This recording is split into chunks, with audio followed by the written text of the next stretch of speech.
नमस्कार दोस्तों, मैं सोनम जैन और आप सभी देख रहे हैं सोनम जैन की कहानियाँ। और आज की कहानी है शहरी बनी सौतन भाग 3। यह कहानी का अंतिम भाग है। यदि आप सभी को कहानी पसंद आए तो चैनल को सब्सक्राइब कर लीजिएगा और पास में जो बेल आइकन का बटन है उसे प्रेस करना बिल्कुल ना भूलें, क्योंकि उसी से मिलेंगी आप सभी को मेरी आने वाली हर कहानी की नोटिफिकेशन। कहानी पसंद आने पर वीडियो को लाइक जरूर कीजिएगा, क्योंकि जब आप करते हैं वीडियो को लाइक तो मुझे मिलती है नई नई कहानियाँ लिखने के लिए प्रेरणा।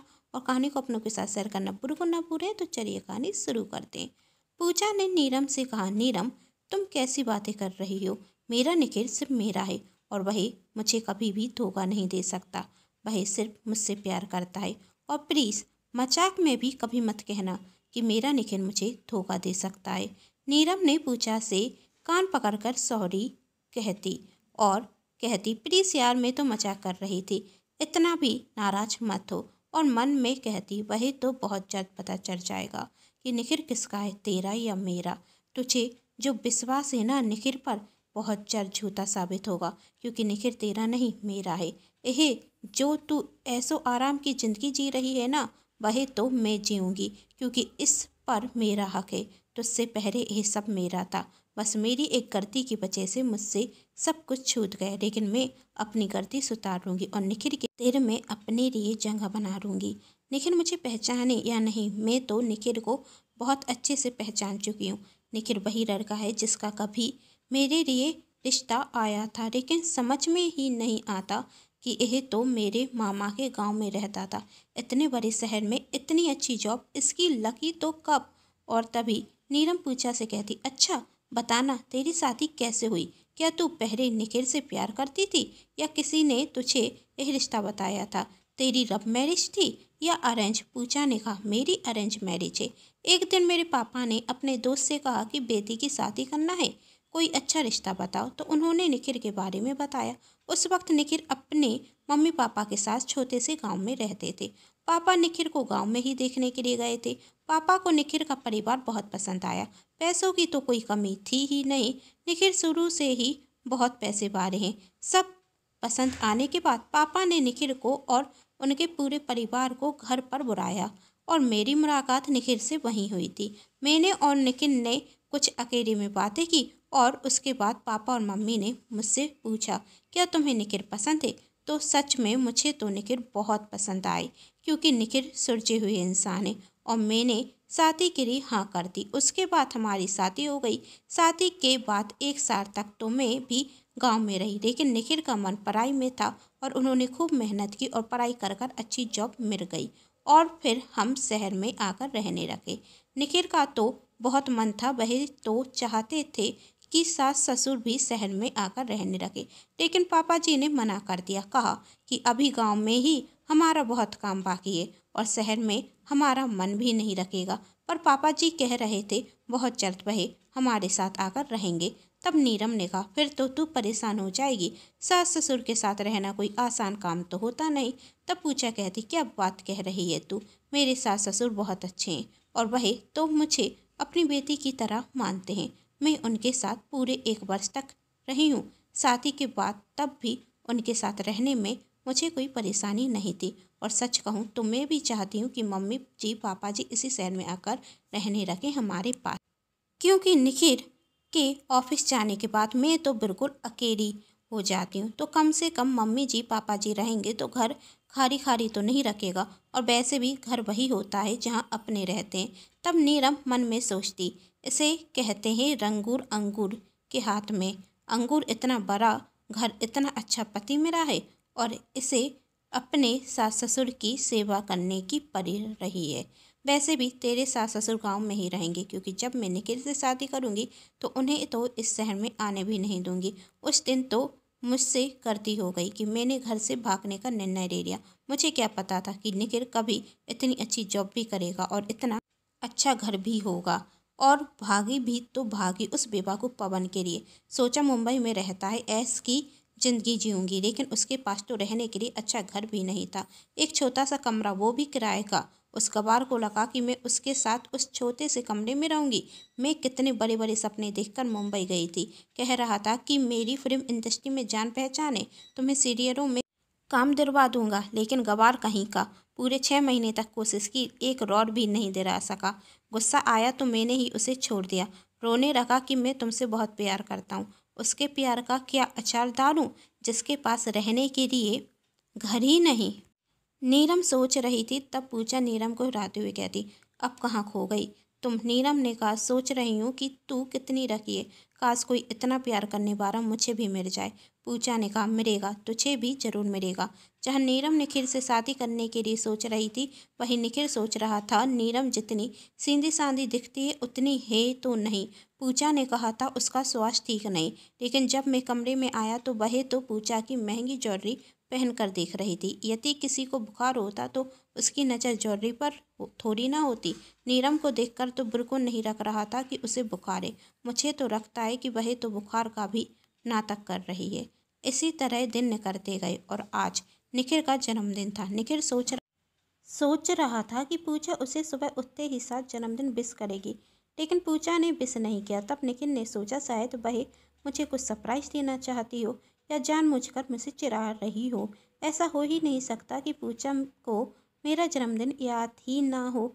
इसी सोच से वह नीचे जाता और सोचता, अब तो पूजा मुझे जन्मदिन विश करेगी। पूजा निखिल से कहती, निखिल आप आ गए हो, जल्दी से बैठ जाइए, मैंने आपके लिए नाश्ता लगा दिया है, वरना आपको ऑफिस जाने में भी देर हो जाएगी। तब निखिल पूजा से कहता, पूजा बहुत हो गया अब तुम्हारा नाटक, कितना परेशान करोगी मुझे।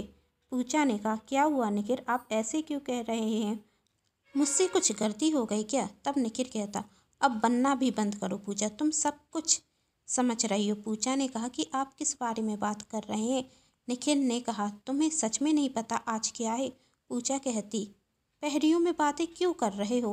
निखिल सच सच बताइए ना, आज क्या है? निखिल ने कहा, आज मेरा जन्मदिन है। तभी नीरम केक लेकर आती और कहती, हैप्पी बर्थडे निखिल जी। नीरम निखिल से कहता, तुम्हें याद है आज मेरा जन्मदिन है? नीरम ने कहा, मुझे तो पता था, पूजा ने मुझे पहले ही बता दिया था कि आज के दिन आपका जन्मदिन है। तब निखिल कहता, तो तुम सच में नाटक कर रही थी? पूजा ने कहा, सॉरी निखिल, सच में मैं भूल गई थी कि आज आपका जन्मदिन है। वो क्या है ना, कल नीरम की तबीयत ठीक नहीं थी, बस उसी चक्कर में भूल गई। और यही किसने बनाया? निखिल ने पूछा। नीरम ने कहा, मैंने बनाया। जल्दी से चक्कर तो बताइए कैसा बना है, कितनी मेहनत से बनाया है?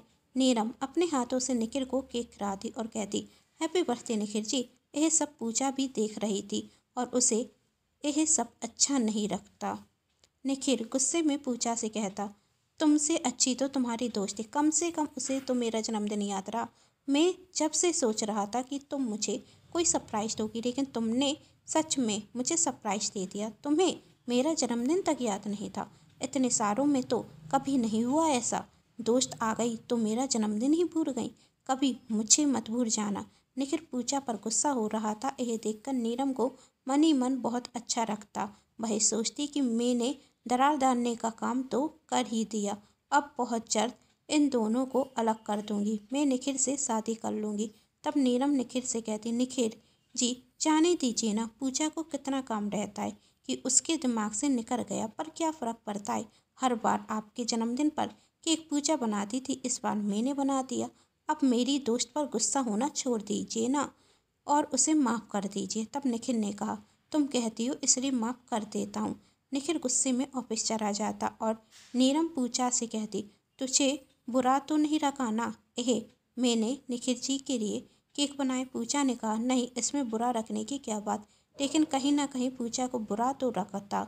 शुरू शुरू में तो निखिल नीरम को पसंद नहीं करता था, अब उसकी भी नीरम से बहुत अच्छी दोस्ती हो चुकी थी। और एक दिन घर पर आता तो कहता, एक सरप्राइज से। पूजा ने कहा, आज फिर सरप्राइज? निखिल ने कहा, सरप्राइज तो है, लेकिन तुम्हारे लिए नहीं, इस बार नीरम के लिए। पूजा को सुनकर थोड़ा अजीब सा लगता, फिर वह कहता, सरप्राइज यह है कि मैंने अपने बॉस से बात कर ली है तुम्हारी नौकरी के बारे में, तुम्हारी नौकरी रख गई है नीरम हमारे ऑफिस में। पूजा ने कहा, यह तो खुशी की बात है। नीरम खुशी से उछलते हुए निखिल से कहती, निखिल जी आप तो सच में बहुत अच्छे हैं, आपने मेरी जॉब की बात की, आपको सच में मेरी बहुत चिंता है। आपकी वजह से अब मैं अपने पैरों पर खड़ी हूँ। और सबसे अच्छी बात पता है क्या है, जॉब भी मिली तो आपके ऑफिस में। अब तो हम साथ ही में ही ऑफिस जाएंगे और साथ में ही ऑफिस से आएंगे। एक दिन पूजा की पड़ोसन पूजा से कहती, बुरा मत मानना पूजा बहन, लेकिन मैं देख रही हूँ कि निखिल और नीरम बहुत अच्छे दोस्त बन चुके हैं। निखिल तो बहुत सीधा साधा है, लेकिन नीरम ना मुझे बहुत चतुर चालाक दिखती है। कहीं ऐसा ना हो कि आपकी दोस्त आपकी सौतन बन जाए।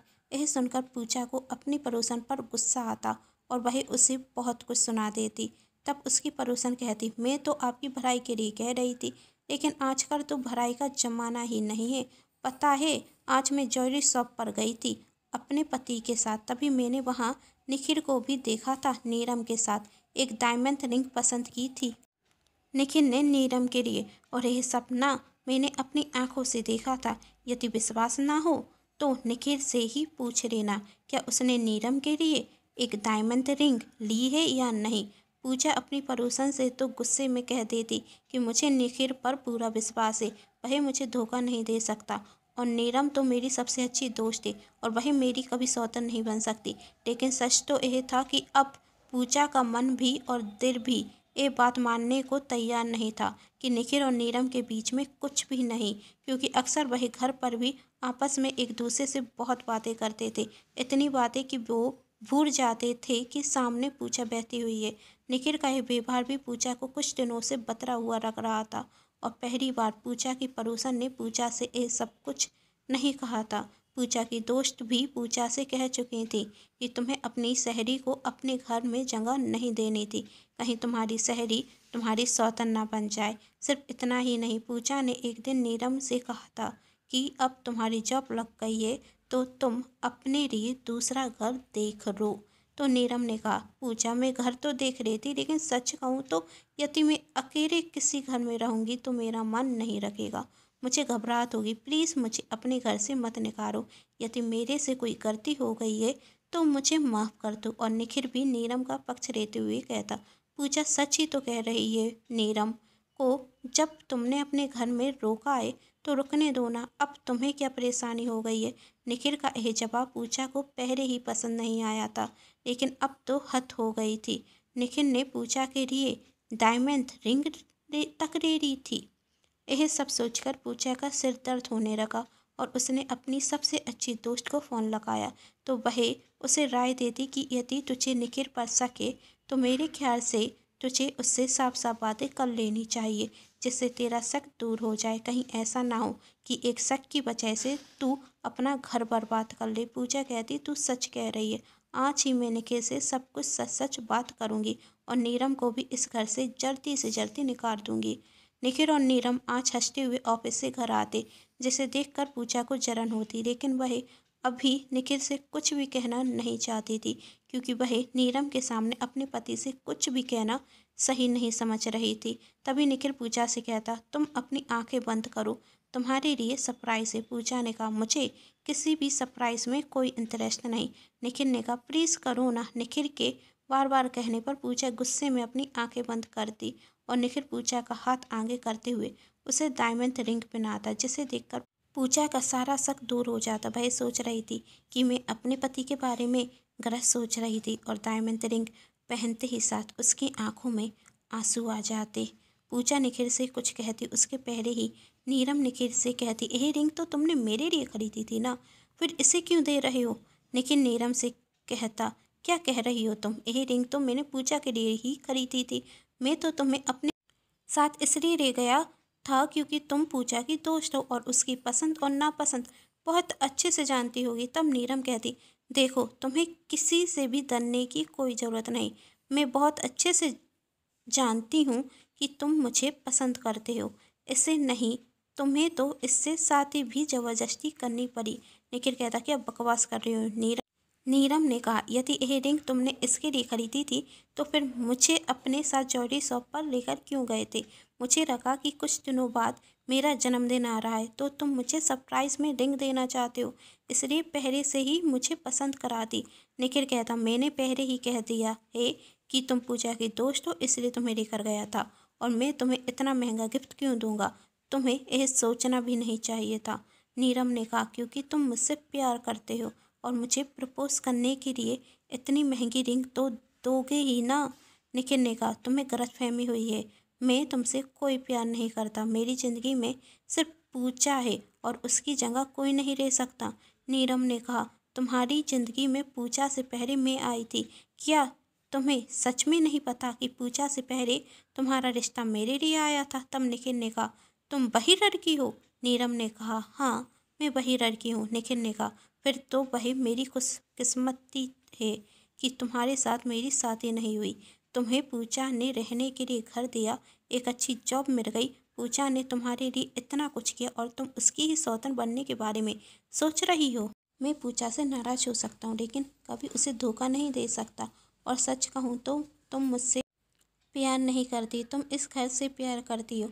और पूजा जो ऐसो आराम की ज़िंदगी जी रही है ना, उससे प्यार करती हो। इस बात का अंदाज़ा तो मैंने तभी लगा लिया था जब तुम पूजा की ज्वेलरी उस दिन पहनकर देख रही थी। लेकिन कुछ दिन तुम्हारे अच्छे व्यवहार की वजह से मैंने यह सोच लिया कि शायद मैं गलत सोच रहा था। लेकिन आज मुझे विश्वास है कि उस दिन भी मैं सही सोच रहा था और आज भी बिल्कुल सही सोच रहा हूँ। तब नीरम ने कहा, तुम इस पूजा के लिए मुझे छोड़ रहे हो? मैं इससे ज़्यादा खूबसूरत हूँ। तब निखिल कहता, एक लड़की की असली सुंदरता उसकी खूबसूरती में नहीं, उसके व्यवहार में होती। और मेरी पूजा बहुत सुंदर है। निखिल की यह बातें सुनकर पूजा की आंखों से आंसू झरक आए थे और वही निखिल से कहती, सॉरी निखिल, मैंने आप पर शक किया। मुझे लगा कि आप सच में नीरम से प्यार करने रखे हैं और उसके लिए मुझे छोड़ देंगे। निखिल ने कहा, तुम ऐसा सोच भी कैसे सकती हो? पूजा, तुम मेरी दुनिया हो और तुम्हारी जगह कोई नहीं रह सकता।